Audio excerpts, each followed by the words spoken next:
We're all playing the adult version of Simon Says, and it's called Science Says, which is one of the biggest sleight of hand tricks of modern civilization. Science is just a method, but it's being pushed as authority, and most people don't even realize the difference. People hear science says and then immediately surrender their own thinking, and that's because science is being framed as an institution instead of just a process. And institutions eat sovereignty for breakfast. The problem here isn't science, which is just expressed curiosity through disciplined observation. Real science is a relationship with reality that's pretty humble. It's testable, falsifiable, and is always asking questions to disprove itself. But what we're all witnessing isn't actually science, it's scientism, which is a religion built around the appearance of science. And what happens when we all defer to Science Says? Science becomes a form of priesthood when most people don't read the studies. They just read the headlines new study shows, and blindly trust a journalist summarizing a press release that was written by a PR team funded by a corporation. And the entire chain is hearsay dressed up as truth. And in that way, authority replaces intelligence. And instead of thinking, people reference something that's been said instead of what's being observed. Trust the experts then becomes code for outsource your perception. And now funding becomes truth, because if you can control the funding, you can control the research. If you can control research, you can control messaging. And if you can control messaging, you can engineer belief. And belief drives behavior. Behavior drives markets. And in that, living knowledge is erased. Knowledge that was accumulated through ancestral lineage passed on word to mouth for tens of thousands of years. Something I care a lot about. Which is dismissed as unscientific because there's no institutions controlling it. And then the language becomes a trap because now people are defending things that they don't understand. Words like misinformation, peer-reviewed, or consensus get used like shields, which always raises a red flag for me because I'm not actually hearing an argument here, I'm hearing obedience signals. It's very easy to cling to scientism because it gives us a way out of responsibility. That lab coat said it, so I don't have to think. If that study says so, then I don't have to trust my own lived experience. If the consensus exists, I don't have to take a stand. It's all just permission to feel comfortable in someone else's narrative.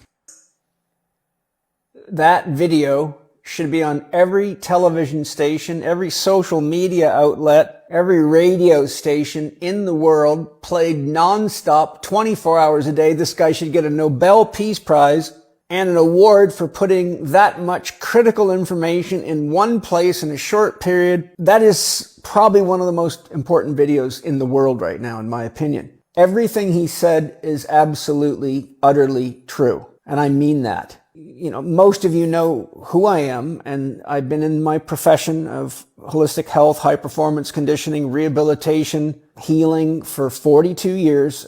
Right through that door over here is over 5,000 books and thousands of research papers I've studied. I've helped design scientific studies on many occasions for universities and master's thesis projects. I'm an inventor with multiple patents, so I have a good idea of how to build things and make things work. I founded the Czech Institute in 1995. It's built on principles that teach you how to solve problems and go through a methodical process of gathering the information you need to make intelligent decisions about how to help people heal and balance and restore harmony in their life. I don't have the luxury of reading headlines and believing it and just social media surfing to cherry pick to validate an opinion based on a bias, based on largely unconscious programming, which is extremely dangerous. You know, if you want a good expose of Rudolf Steiner's warnings about exactly this kind of abuse of science, go to Spirit Gym with Paul Chek, my podcast, episode 250, Loose for Christ Ahriman, and see what Steiner had to say about the Ahrimanic deception and what's happening right now and how science would be used to manipulate you.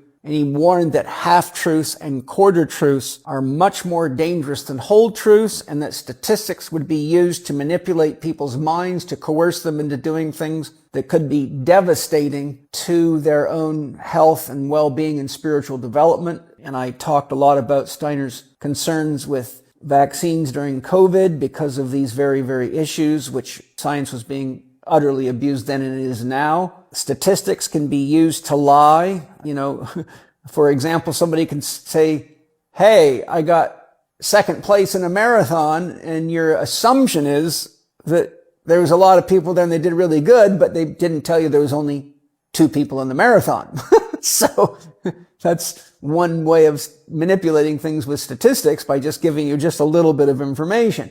I'll give you an example from my own career. A long time ago when I was learning the science of rehabilitation, I went to clinical massage therapy training in 1986. I finished my neuromuscular therapy training for clinical massage therapy in 86 and traveled around the world studying with the best experts. But the number one orthopedic injury is low back pain. And having studied mountains of medical literature and had, a huge referral base from medical doctors all over the world, actually, many of them as clients, there was then, and in many places still now, a belief that exercise would not help back pain. In fact, they believed it could make it worse. And there was countless scientific research, even double-blind studies, showing that exercise did not help back pain and often made it worse. Well, I'm a guy that teaches the science of program design. I have probably the most comprehensive video education courses on it in the world.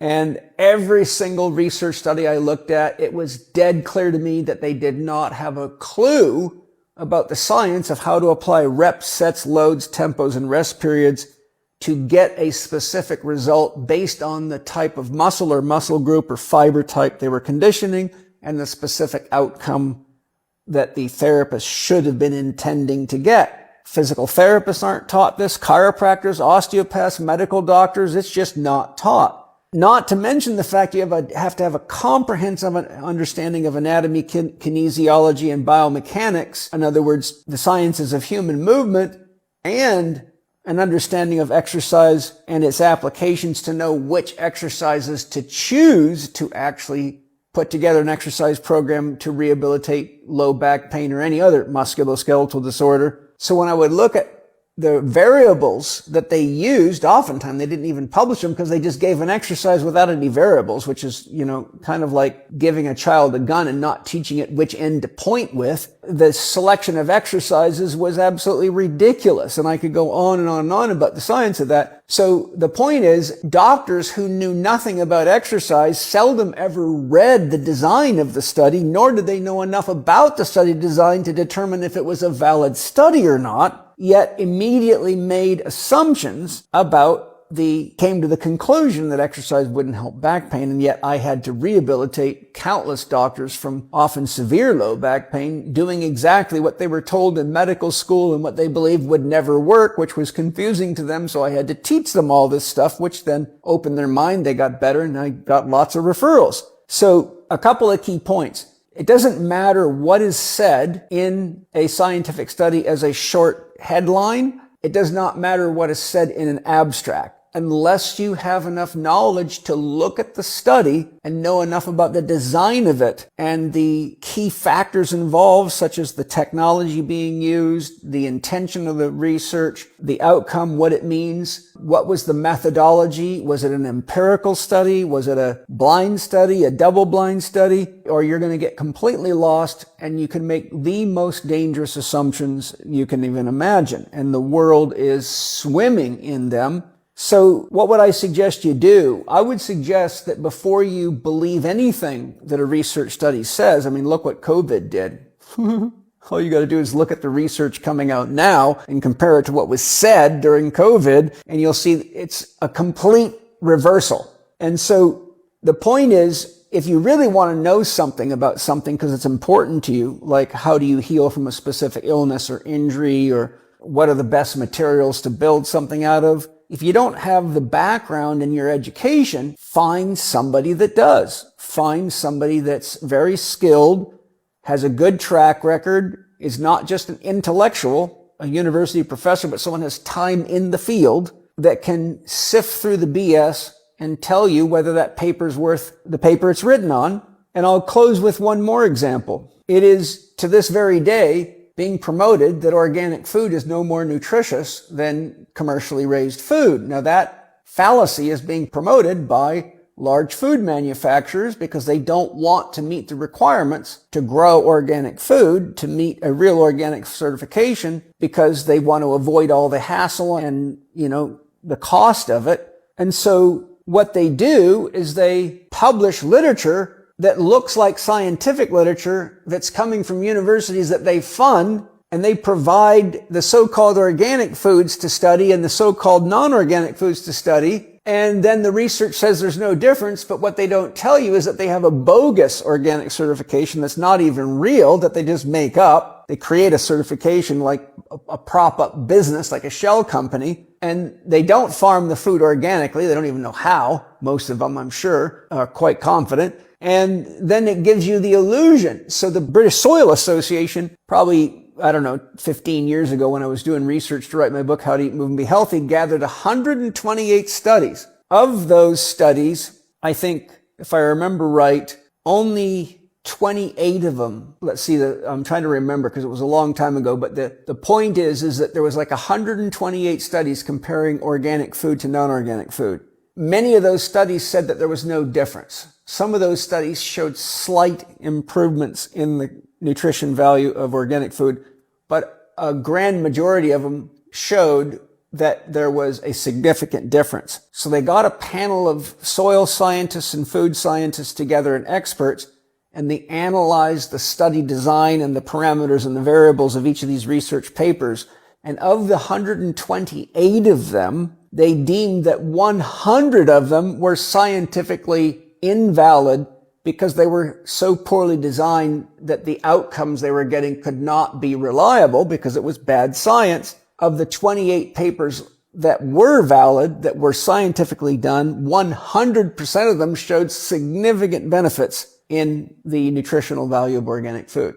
So there's an example. How many papers would you have had to read? In this instance, 128. You would have formulated an opinion based on a consensus, not realizing 100 of those papers were junk. So these are some of the concerns that I'm always talking to my students about. I could tell you many, many more examples of this. I've talked about this in my lectures on the core and how the core works, because there's a mountain of bogus science on the core that comes out of major universities by famous professors that write books and get on radio shows, and on it goes. And I go to conferences, and I used to spend a lot of time traveling the world, going to conferences, breaking all this stuff on and completely and utterly destroying it, showing people how to see the holes in it. I've been on many debate panels where I had to go through issues like this with, degreed, credentialed, what I call a pseudo-expert. I've never lost a debate because you can't get past facts. And when you know what you're doing and you know how to look at science, you can show where the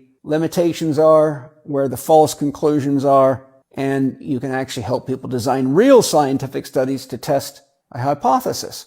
So the other thing is, real science is the pursuit of truth. It is not the pursuit of tricking people or marketing people or fortifying your own bias or conditioned belief. This was so frustrating to me during COVID. I interviewed Ervin Laszlo, who's a famous scientist, philosopher, many other things. He was nominated for a Nobel Peace Prize for his work, and I addressed this to him because he's an expert in systems engineering and things like that. And I brought up the point that we had all this so-called science, and I was worried that during COVID that the entire field of science was being completely wiped out by all this bogus science. And what he says, Paul, no, you need to be careful not to mix that kind of science up with real science. No real scientist would do that. What's happening is large corporations are using their own technicians to run so-called experiments, many of which aren't even run,